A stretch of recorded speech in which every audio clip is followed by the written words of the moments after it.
दोष किसी को मत दो। जब कोई आपको डांटे, आपको गालियां दे, जब कोई आपको गालियां दे, आपको सताए, परेशान करे, तो समझ लेना कि आपके ही द्वारा किए गए पाप आज आपके सामने आकर खड़े हैं। कोऊ ना काहू को सुख दुख कर दाता, निज कृत कर्म भोग सब भ्राता। हम जैसा करेंगे हमें वैसा मिलेगा। पितामह भीष्म जैसों को बाणों की सैया में लेटना पड़ा कि नहीं? हाँ या ना? पितामह भीष्म से भी एक पाप हो गया था। एक सांप को कांटों के ढेर में पिछले जन्म में, पितामह भीष्म ने पिछले जन्म में एक सांप को कांटों के ढेर में फेंक दिया था। तड़पता हुआ सांप मर गया कांटों के चुभन के दर्द से। इस जन्म में उनको बाणों की सैया पर लेटना पड़ा। तुमने जैसा किया तुम्हारे साथ वैसा हुआ। एक स्त्री गुरुजी के पास गई। गुरुजी, मेरा पति बहुत मारता है। गुरुजी ने कहा खाना देता है? हाँ। तो चली घर जाओ घर अपने। दूसरे दिन फिर गुरुजी, पति ने बहुत मारा। गुरुजी ने कहा भोजन दिया? हाँ। जाओ घर। तीसरे दिन फिर आई, गुरुजी बहुत मारा। गुरुजी ने कहा भोजन दिया? हाँ। जाओ घर। बोली नहीं जाऊंगी, आप रोज घर भेज देते हो। बताओ मेरे पति ने मुझे क्यों मारा? मैं तो देवता मानती हूं, उसकी आरती उतारती हूं, उसके साथ अच्छा करती हूं, वो मुझे मारता क्यों है? तब गुरुजी ने कहा बेटी, तू इस जन्म में उसके साथ अच्छा कर रही है ना, तो इसका फल तुझे अगली बार मिलेगा। तूने पिछले जन्म में उसके साथ गलत किया था, उसका फल तुझे इस जन्म में मिल रहा है। मैंने क्या गलत किया अपने पति के साथ? बोले ये जो तेरा पति है इस जन्म में, ये पिछले जन्म में तेरा सौतेला बेटा था। तू इसे बहुत मारती थी। तेरा बेटा सौतेला बेटा था, इसकी मां मर गई थी। तू इसके पिता के घर दूसरी पत्नी बनकर आई और इस पर तूने जो जुल्म ढाए थे ना, हाथ बांधकर तू गरम पत्थर पर लिटा देती थी। 4 दिन भोजन नहीं देती थी, पानी देती थी वो भी गंदा, और इसे इतना मारती थी शरीर लाल पड़ जाता था। और तूने इतना सताया कि तेरे मारने से ये मर गया। इस जन्म में वही तेरा पति बनकर आया है और तेरे एक एक थप्पड़ का तेरे से हिसाब ले रहा है। ये तो भगवान का धन्यवाद दे कि तूने उसे खाना नहीं दिया था पिछले जन्म में। कम से कम तेरा पति तुझे पेट भर भोजन तो दे रहा है, तुझे तो धन्यवाद देना चाहिए। आपको क्या लगता है, आपको कोई दुखी क्यों कर रहा है? आप कोई दुखी क्यों कर रहा है? आपको दुख क्यों मिल रहा है? क्यों? आपके ही कर्म आपको दुखी करते हैं। इसलिए आरोप प्रत्यारोप ना करें कि तेरे कारण दुख मिला, इसके कारण ना, हमारे अपने कर्मों से ही हमें पीड़ा उत्पन्न होती है, कष्ट प्राप्त होता है। इसलिए आप जीवन में कहते हैं ना, पेड़ बोए बबूल का, तो आम कहां से आए? आम जो बोया है वही तो काटोगे ना। इसलिए आप अच्छा करेंगे तो आपके साथ अच्छा। और गीता में भगवान ने कहा,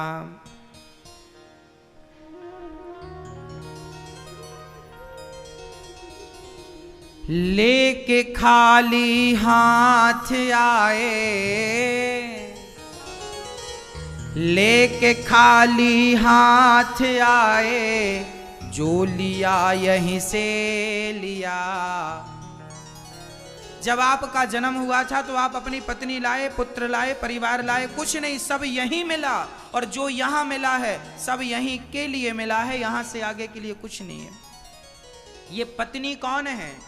यात्री है। वो अपनी यात्रा में है, तुम अपनी यात्रा में हो, यहां मिले हो। जब आप ट्रेन से यात्रा करते हैं तो 2-4 लोग आपके सीट के आसपास मिल जाते हैं। दोस्ती करना अच्छी बात है, बात करना अच्छी बात है, पर दिल लगा लेना अच्छी बात नहीं है। दिल लगाओगे तो जब उसका स्टेशन आएगा तो वो उतरेगा तो तुम्हें रोना पड़ेगा, क्योंकि दिल लगा लिया।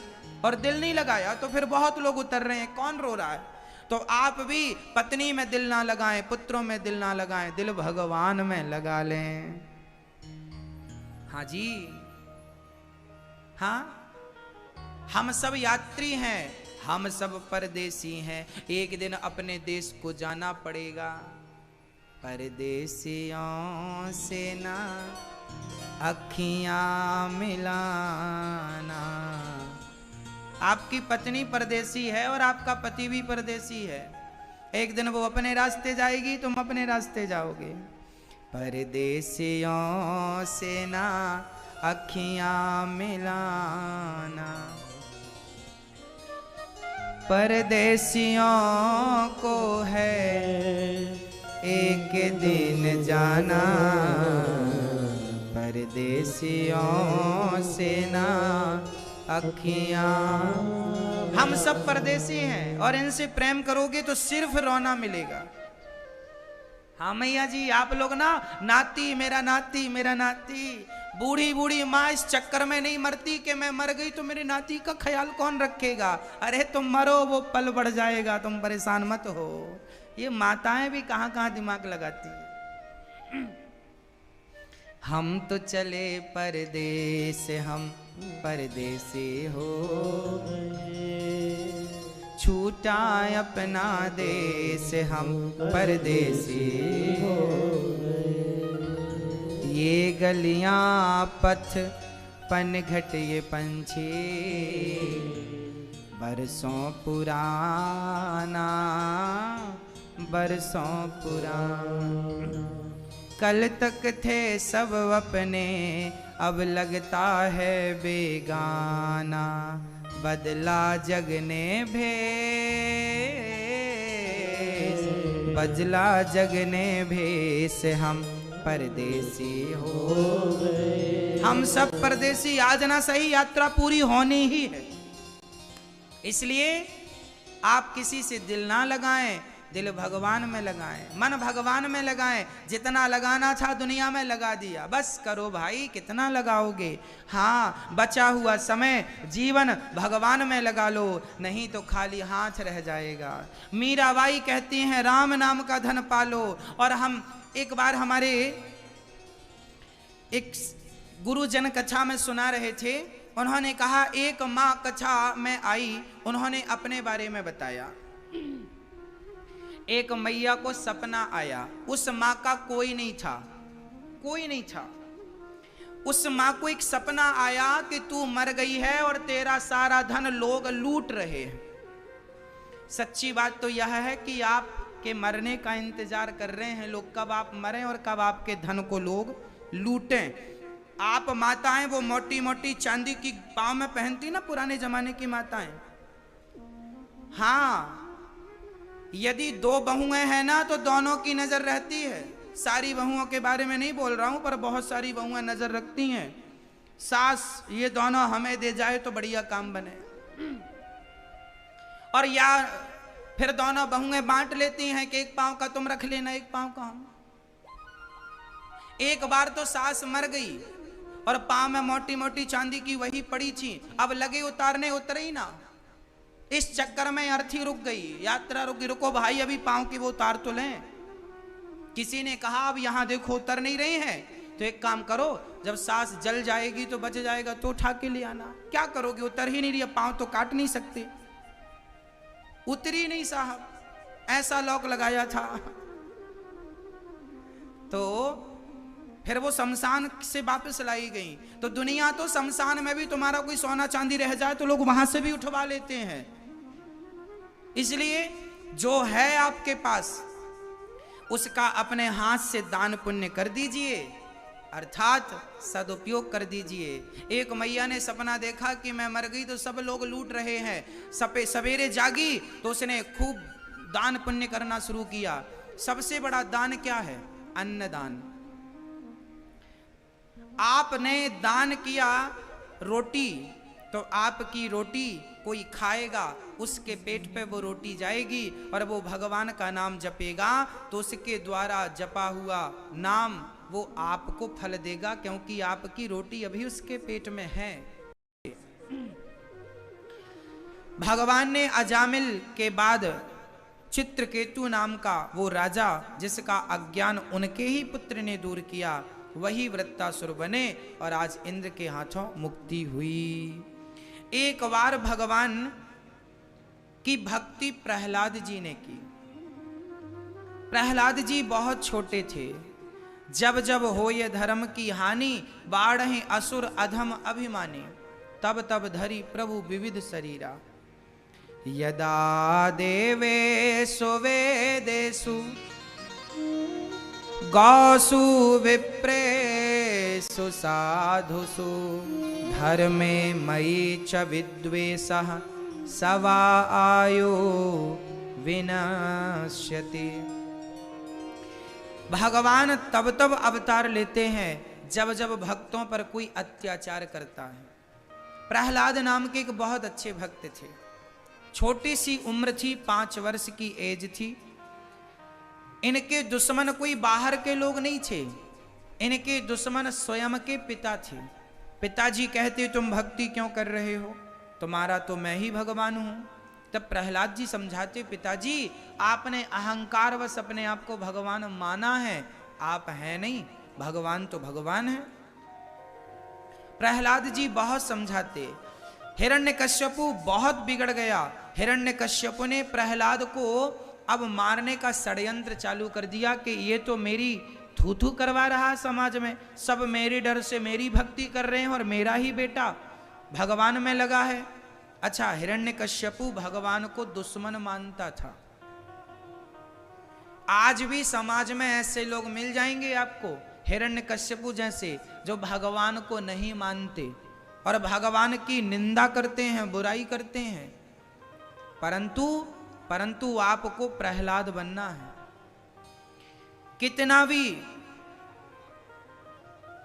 जीवन में संघर्ष करना पड़े, पर भगवान से मन हिलना डुलना नहीं चाहिए। प्रहलाद जी के पिता इन्हें मारने के लिए एक बार पहाड़ से फेंकते हैं।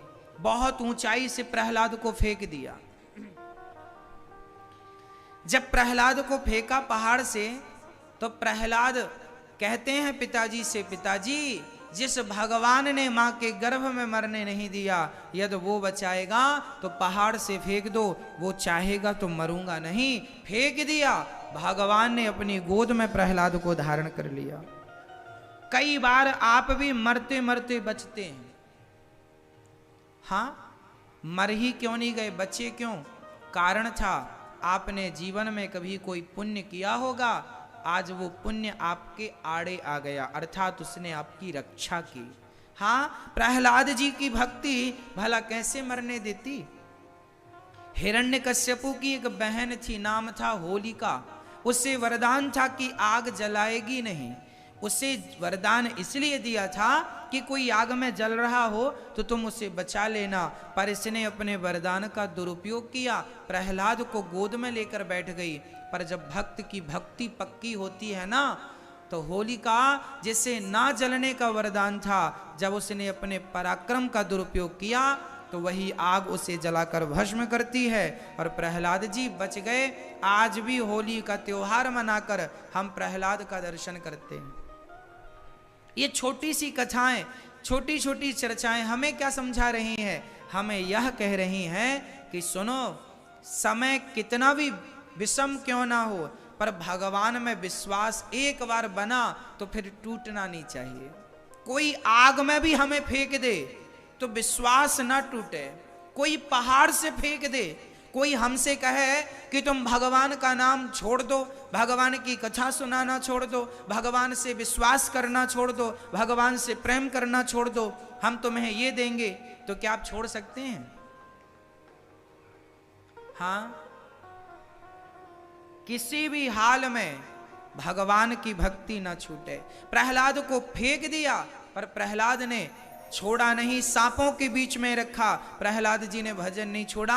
अंत में हिरण्यकश्यपु ने अपने बेटे को पढ़ने के लिए भेजा, और जब संडामर्क ने पढ़ा कर भेजा तो प्रहलाद जी से हिरण्यकश्यपु ने कहा, आपने क्या पढ़ाई की, हमें बताओ, क्या पढ़ा इतने दिन में? तब प्रहलाद जी ने कहा, मैंने 9 बातें बढ़िया बढ़िया सीखी हैं। मैया जी, भक्ति कितने प्रकार की होती है आपको विदित है? बताइए मैया जी। ओ मेरी माँ, बताओ भक्ति कितने प्रकार की होती है? बोलो बेटा, कितने प्रकार की होती है? कितने प्रकार की? भक्ति 9 प्रकार की होती है। आपको पता है ना या नहीं? पता है? अच्छी बात है, हमें पता होना चाहिए।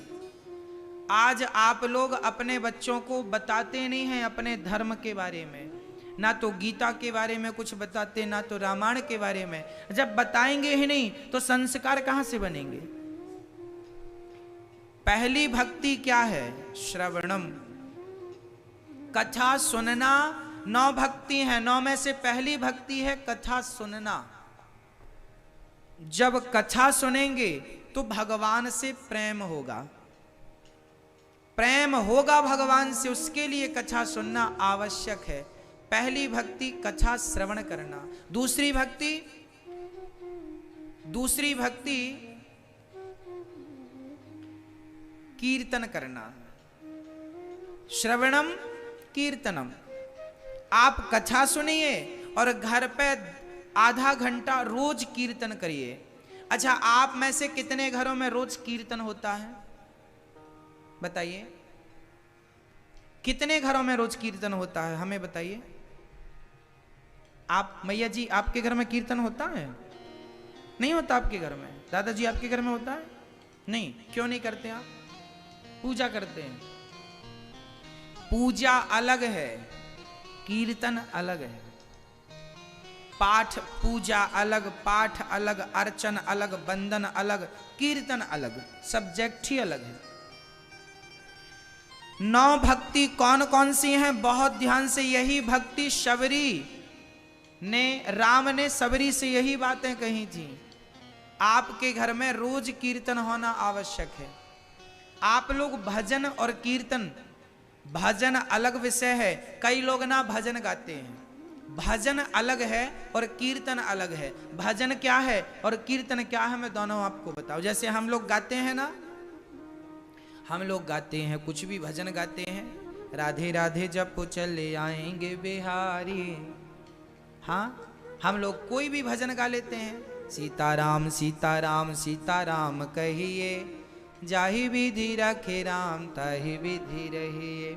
हम कोई भी भजन गाएं, ये भजन है। कीर्तन क्या है? कीर्तन है श्रीमन नारायण नारायण नारायण, भजमन नारायण नारायण नारायण, श्रीमन नारायण। श्री कृष्ण गोविंद हरे मुरारी, हे नाथ नारायण वासुदेव। हाँ, ये कीर्तन है।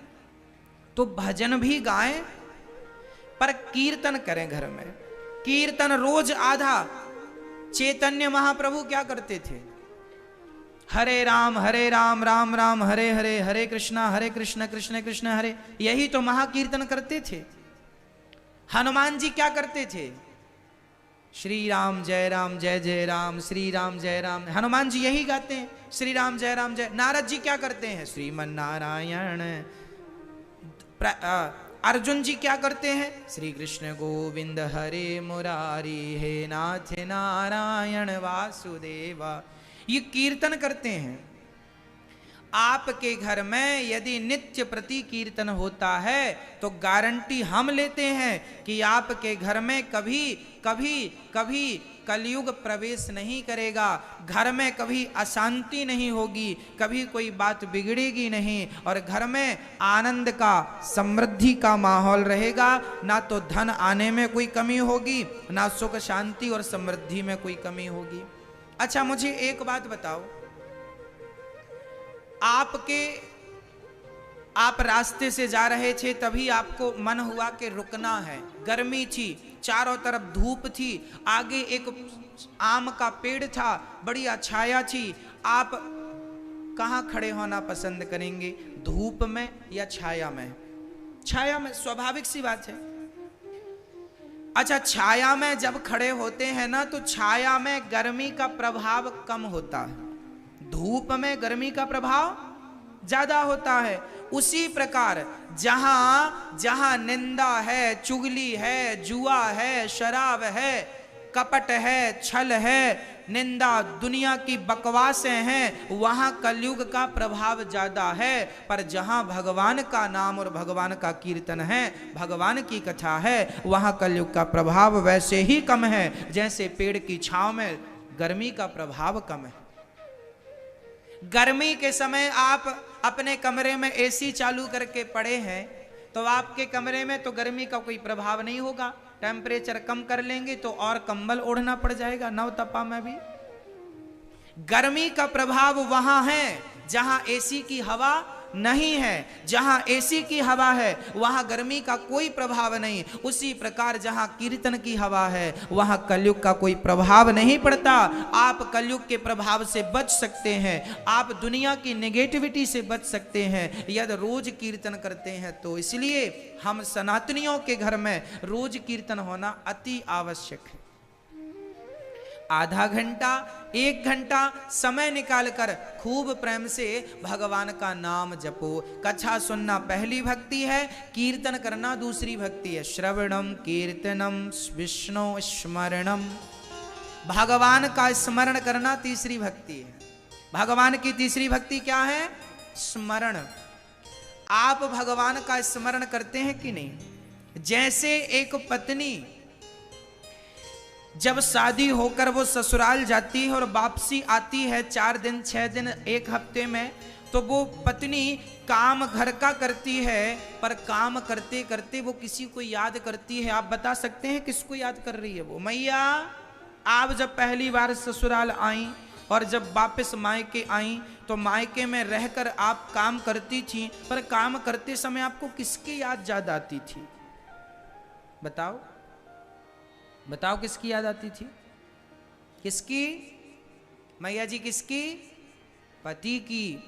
जैसे एक स्त्री जो कि भले अनपढ़ क्यों ना हो, जो अनपढ़ स्त्री है वो भी काम करती है, झाड़ू लगाती है, बर्तन धुलती है, भोजन बनाती है, वो काम बराबर करती है, पर काम करते करते अपने पति का चिंतन करती है। पति के चिंतन के लिए अलग से उसे समय निकालना नहीं पड़ता। उसी प्रकार जैसे एक पत्नी काम के साथ भगवती का चिंतन करती है, उसी प्रकार भक्त को चाहिए कि वो काम तो करता रहे पर काम के साथ ही भगवान का चिंतन उसी तरह करे जैसे एक पत्नी पति का चिंतन करती है, जैसे एक माँ अपने बेटे का चिंतन करती है, जैसे एक प्रेमिका अपने प्रेमी का चिंतन करती है, उसी प्रकार एक भक्त अपने भगवान का चिंतन करे। इसी का नाम स्मरण है। स्मरण हमें नित्य करना चाहिए। श्रवणम, कथा सुनो, कीर्तन करो, स्मरण भगवान का करो, यही भक्ति है तीसरी। और चौथी भक्ति क्या है? चौथी भक्ति पाद सेवनम, पांव दबाना। कौन सी भक्ति है? कौन सी है मेरी मां? चौथी भक्ति पांव दबाना है। आप अपने पति के पांव दबाते हैं कि नहीं? बोलो मैया जी, नहीं दबाते पांव? आपको चाहिए कि अपने पति के रोज, जैसे लक्ष्मी जी सदा नारायण के पांव दबाती हैं, कहते हैं जिस घर की स्त्री पति के चरण दबाती है उस घर में कभी लक्ष्मी की कमी नहीं होती। हाँ, और पति को भी चाहिए कि अपनी लक्ष्मी अर्थात अपनी पत्नी को खुश रखे, प्रसन्न रखे। हाँ, और आपसे निवेदन है कि बेटा माँ के पांव दबाए, पिता के पांव दबाए, और बहू अपने सास के पांव दबाए, बेटा माँ बाप के पांव दबाए, पत्नी पति के पांव दबाए, घर में कोई अतिथि आए तो हम उसके पांव दबाएं। मतलब चरणों में ही भगवान है और कहीं भगवान नहीं है। जिसने चरणों में भगवान को पहचान लिया वो सुखी हो गया। तो सेवा ही चौथी भक्ति है। सेवा करोगे तो भक्ति अपने आप होगी, अलग से कुछ नहीं करना। पांचवी भक्ति है भगवान का नाम विश्वास से जाप करना, विश्वास के साथ भगवान के नाम का जाप करना पांचवी भक्ति है। इसलिए आप भगवान का नाम विश्वास के साथ जपिए, विश्वास बना रहे भगवान पे, कभी खंडित ना हो, ऐसे विश्वास से भगवान का भजन करिए। छठवीं भक्ति है, प्रहलाद जी कहते हैं छठवीं भक्ति है सरल हो जाना, सहज हो जाना। सातवीं भक्ति है सब में ईश्वर का दर्शन करना। आठवीं भक्ति है संतोष रखना। और नौवीं भक्ति है भगवान के चरणों में समर्पण कर देना। ये नौवीं भक्ति है। यदि एक भी किसी के भीतर आ गई तो कल्याण निश्चित है। प्रहलाद जी ने जब ये नवधा भक्ति कही तो प्रहलाद जी को उठाकर हिरण्यकश्यप ने पटक दिया। कहाँ है तेरा भगवान? बड़ा भगवान भगवान जप रहा है, बड़ा भगवान भगवान बोल रहा, बोल तेरा भगवान कहाँ है? प्रहलाद जी ने कहा पिताजी सब जगह भगवान है, तो मुझे क्यों नहीं नजर आता? प्रहलाद जी ने कहा पिताजी आपको नजर नहीं आता तो आपकी आंखों में कोई खराबी होगी। एक आदमी ने कहा दिन के 12 बजे हमें तो सूर्य नजर नहीं आ रहे हैं, हमें तो कुछ नजर नहीं आ रहा है। इसका अर्थ ये थोड़ी है कि आज सूर्य भगवान नहीं आए। इसका अर्थ ये